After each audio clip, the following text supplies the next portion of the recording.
यार भैया, question practice तो बहुत करता हूँ, पेपर भी बहुत ज़्यादा देता हूँ, पर फिर भी मार्क्स नहीं इम्प्रूव हो रहे। गलती कहाँ हो रही है? So hello guys, this is Lakshya Rana, a first year MBBS student at AIIMS Raipur. तो आज की वीडियो में I will be discussing the above question कि यार पूरी तरह से you are engrossed into studies, आप सारे क्वेश्चन प्रैक्टिस कर रहे हो, सभी टेस्ट दे रहे हो, बट स्टिल आपके मार्क्स एक जगह आके अटक गए हैं। This was the problem which I one face during my preparation. और ये वाला जो पीरियड होता है, this is very traumatising I would say, क्योंकि आप अपनी तरफ से पूरे एफर्ट्स डाल रहे हो बट फिर भी आपको रिजल्ट्स अच्छे नहीं मिल रहे, आपके मार्क्स नहीं इम्प्रूव हो रहे। तो इसका बेसिक रीज़न क्या है? अब यार इसका सबसे मेन रीज़न होता है क्योंकि आप ढंग से पेपर की एनालिसिस नहीं कर रहे। अब कुछ बोलेंगे नहीं भैया, हम तो पेपर की एनालिसिस करते हैं, पेपर 3 घंटे का दे के आने के बाद हम 1 घंटा पूरा उसको एनालाइज करते हैं। यार 1 घंटा एनालाइज करना is not an analysis. Analysis क्या है, आज मैं इसके बारे में आपको डिटेल में बताऊंगा। तो सबसे पहले let me make it very clear कि अगर आप 3 घंटे का एग्ज़ाम दे के आ रहे हो तो उसमें 3 से 4 घंटे आपको उसके एनालिसिस पे लगेंगे। मतलब मैं सच बता रहा हूँ, मुझे 4-4 5-5 आवर्स भी एनालिसिस पे लगते थे। नाउ यू वुड से कि इतने तो क्वेश्चंस भी नहीं जितना टाइम आप लगा रहे हो उन पे। बट द पॉइंट इज़ यार कि मेरे हिसाब से टेस्ट देने का तभी फ़ायदा है अगर आप उससे कुछ सीख रहे हो, और आप अगर उसे एनालाइज ढंग से नहीं करोगे तो आप उससे कुछ आउटपुट नहीं निकाल पाओगे। तो मेरा सबसे मेन सजेशन यही रहेगा कि प्लीज़ टेस्ट को ढंग से एनालाइज करो। अब कैसे एनालाइज करना है? Now, the step of test analysis I'm going to list down. First of all, after you are done with your test, like 3 घंटे 3.5 घंटे का आपने टेस्ट दिया, after that you have to get the answer key और उससे अपने सारे answers match करो। जो भी आपकी मिस्टेक्स हुई हैं उन क्वेश्चंस पे छोटा सा क्रॉस लगाइए और आगे सारे क्वेश्चंस 200 क्वेश्चंस जैसे अब आते हैं तो वो सारे क्वेश्चंस चेक करो। नाउ नेक्स्ट मूव टू, अब इसमें जब आप चेक करोगे तो आपको बिल्कुल भी सॉल्यूशंस नहीं खोल के देखने हैं। अगर आपने सॉल्यूशंस खोल के देखे तो वो एनालिसिस का कोई फ़ायदा ही नहीं है।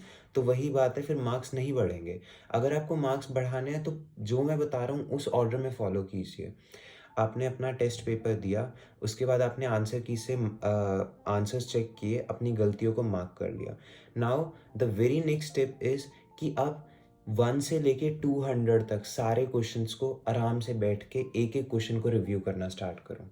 फर्स्ट क्वेश्चन किया, अच्छा ये क्वेश्चन तो मुझे आता था अच्छी तरह। सेकंड क्वेश्चन पे आए, यार ये क्वेश्चन तो थोड़ा डाउटफुल था, मतलब मैंने तुक्का मारा, मेरा सही हो गया, चलो छोड़ देते हैं।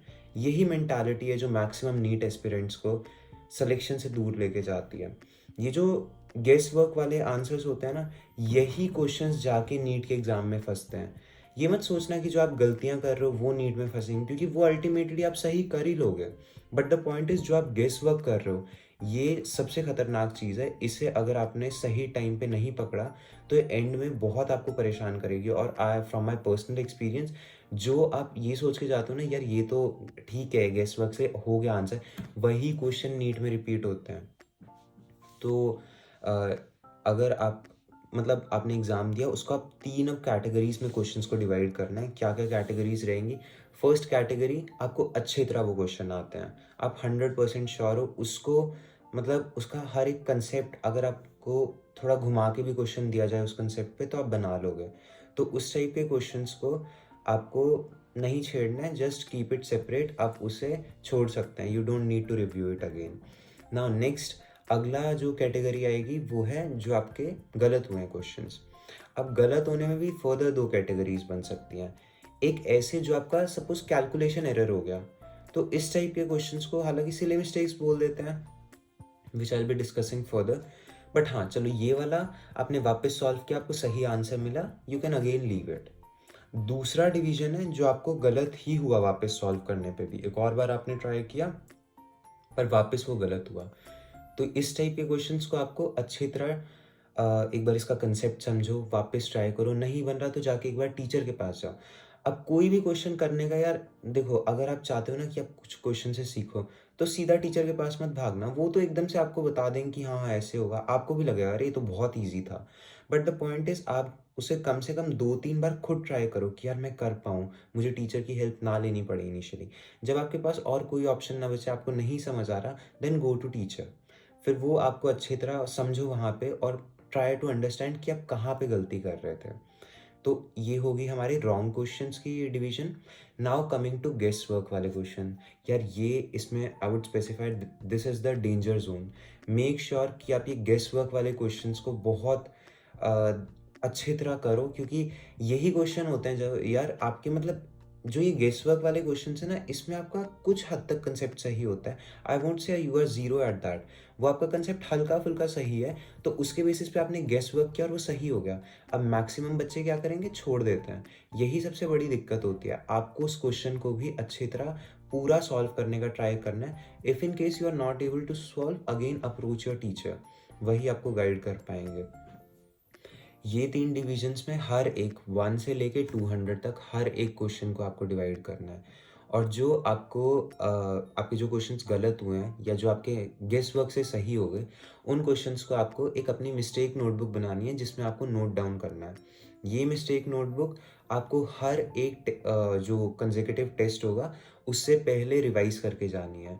अगर आप यही करते हो ना कि टेस्ट किया, उसके बाद उसके आंसर वो देख लिया, अच्छा ये गलतियाँ हुई थी, छोड़ दो, तो वो नेक्स्ट टेस्ट में भी वो गलतियाँ रिपीट होने के चांसेस बहुत ज़्यादा रहेंगे। तो ट्राई कि आप उस टेस्ट से एक रात पहले 1 घंटा भी नहीं लगेगा यार, मुश्किल से आधा घंटा 15 मिनट आधा घंटा लगता है, और आप सारे क्वेश्चंस जो भी आपके गलत हुए हैं एक बार जल्दी से रिव्यू कर लो। आपके दिमाग में रिकॉल हो जाएगा, अच्छा मेरा ये कंसेप्ट गलत हुआ था, इस बार मुझे इस पे ध्यान देना है।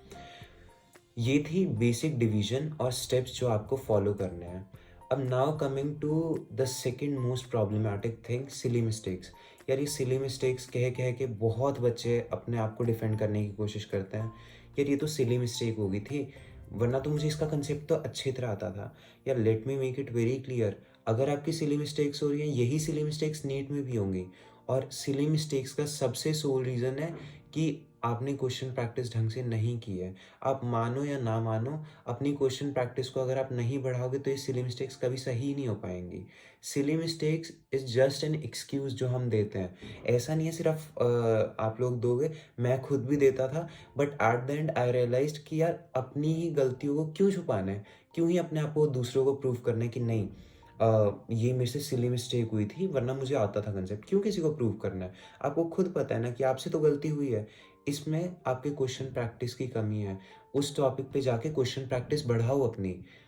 अगर आपकी बहुत ज़्यादा सिली मिस्टेक्स हो रही है ना, इसका एक ही इंडिकेशन होता है कि आपकी क्वेश्चन प्रैक्टिस बहुत कम है, तो उसको बढ़ा दो। तो यार अगला जो बहुत कॉमन चीज़ देखने को मिलती है इस कैलकुलेशन एरर्स। अब यार कैलकुलेशन एरर अगेन कह सकते हैं as a silly mistake only, lack of question practice को ही शो करता है। बट द पॉइंट इज़ कि आप कई बार ना कैलकुलेशन को ज़्यादा ही कॉम्प्लिकेटेड कर देते हो। से फॉर एग्जांपल आपको एक कैलकुलेशन मिली 25 × 16। अब कई बच्चे इसे पूरा सॉल्व करने लगेंगे। आप 25 को 100/4 भी तो लिख सकते हो, तो 100/4 × 16, तो 16 और 4 कटे तो 4 4 ज़ा 16, तो इज इक्वल टू 400। तो कुछ कैलकुलेशन की ट्रिक्स होती हैं जो आप विद टाइम, ये जो चीज़ें हैं ना यार, calculation tricks and all that, ये सब आपको क्वेश्चन प्रैक्टिस के साथ ही आएंगी। तो मेरा अगला सजेशन ये रहेगा कि try to increase your question practice और ट्राई करो कि आप कैलकुलेशन कैसे आसान कर सकते हो। जैसे गैस कांस्टेंट 0.0821 इंटू 300, इसकी वैल्यू काफ़ी बार यूज़ होती है, तो इसकी वैल्यू 25 के अराउंड होती है if I am not wrong, या 24, प्लीज़ चेक इट आउट। तो आप इन चीज़ों को याद कर सकते हो। ये छोटी छोटी चीज़ें ना बहुत ज़्यादा टाइम सेव करती हैं एंड मोमेंट में।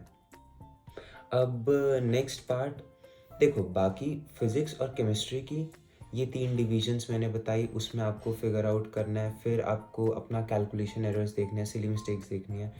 पर बायो का पार्ट थोड़ा सा डिफरेंट रहेगा यार, और मैं आपको बताता हूँ ये मैंने पर्सनली यूज़ किया और इट वाज सो हेल्पफुल। इसी की वजह से मैं इतना अच्छा स्कोर कर पाया नीट में। और मैं आपको एश्योर कर सकता हूँ अगर आप इस मेथड से अभी से चलोगे ना, तो आप ईजिली 360 स्कोर कर सकते हो। मैं यहाँ पे ना कुछ सैम्पल्स लगाऊंगा अपने जैसे टेस्ट का, मैं जो बायो का एनालिसिस करता था, तो आप देख सकते हो यार मैं क्या करता था। से फॉर एग्जांपल कोई भी क्वेश्चन है, ऐसा नहीं है जो मेरा सही हुआ है उसे सिर्फ वही, या मेरा सॉरी जो मेरा गलत हुआ है सिर्फ वही मैं मार्क करता था। ऑल द क्वेश्चंस, पूरी बायो के जितने भी क्वेश्चंस थे मैंने पढ़ा, मेरा आंसर सही है, स्टिल मैं एनसीईआरटी खोलूँगा, एनसीईआरटी में साथ में वो लाइन ही हाइलाइट कर दूँगा, अच्छा ये लाइन इस एनसीईआरटी में यहाँ दी हुई है। वो मेरे दिमाग में एक टाइप से विजुअल मेमोरी के फॉर्म में बैठ जाता था। एंड सेकेंडली, मैं उस टॉपिक से रिलेटेड जो और भी कुछ इन्फॉर्मेशन एनसीईआरटी में दी हुई है, मैं सारी स्पेसिफाई कर देता था क्वेश्चन के आसपास ही। एग्ज़ाम जो आपका क्वेश्चन पेपर है उसके अंदर ही, कोई एक्स्ट्रा नोटबुक लगाने की ज़रूरत नहीं है इसमें। ये जस्ट आप, और इसको रिवाइज़ भी नहीं करना। इसमें जस्ट आपको मतलब ये होगा कि एक क्वेश्चन के साथ-साथ आप एक टाइप से पूरा चैप्टर ही रिकॉल कर पाओगे। से फॉर एग्ज़ाम्पल कोई भी चैप्टर का टेस्ट है, breathing and exchange of gases, उसमें क्वेश्चन टाइडल वॉल्यूम के बारे में आया।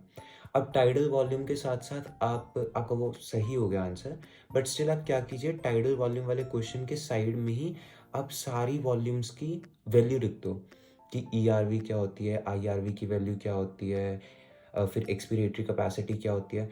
तो ये चीज़ें आपको मतलब बहुत हेल्पफुल रहेंगी यार, क्योंकि ज़रूरी तो है नहीं कि अगर कोई स्पेसिफिक चैप्टर का टेस्ट है, हर एक टॉपिक उसमें कवर होता है। कुछ टॉपिक्स छूट भी जाते हैं और ज़रूरी नहीं है कि वो टॉपिक्स नीट में भी ना आए। तो इस टाइप से आप एक क्वेश्चन के साथ-साथ उससे रिलेटेड काफ़ी सारे क्वेश्चन प्रैक्टिस कर पाते हैं। तो यार यही कुछ बेसिक डिटेल्स थी जो मैं बताना चाह रहा था आपको टेस्ट एनालिसिस के बारे में। अगर आप इतना करते हो तो आई कैन एश्योर यू कि अगर आपके मार्क्स 570, 580, 610, 650 इस पे आके अटक गए हैं, तो आगे इम्प्रूवमेंट अगर आप चाहते हो ना, तो ये स्टेप्स फॉलो करो, फॉर श्योर आपको इम्प्रूवमेंट मिलेगी। और अगर आपको और कुछ भी डाउट होता है यार, प्लीज़ कमेंट बॉक्स में कमेंट कीजिए। क्या मतलब इस स्पेसिफिक फ़ेज़ में मुझे भी टेस्ट मेरे मतलब मार्क्स आके एक जगह पे अटक गए थे और मैं उसे इंक्रीज़ नहीं कर पा रहा था। तो मुझे लगा कि ये प्रॉब्लम काफ़ी यूनिवर्सल है, तो मैं वीडियो बनाऊँ इस पे। पर अगर आपको और भी कुछ दिक्कत आ रही है तो प्लीज़ लेट मी नो, तो मैं उससे रिलेटेड वीडियो बना दूँगा।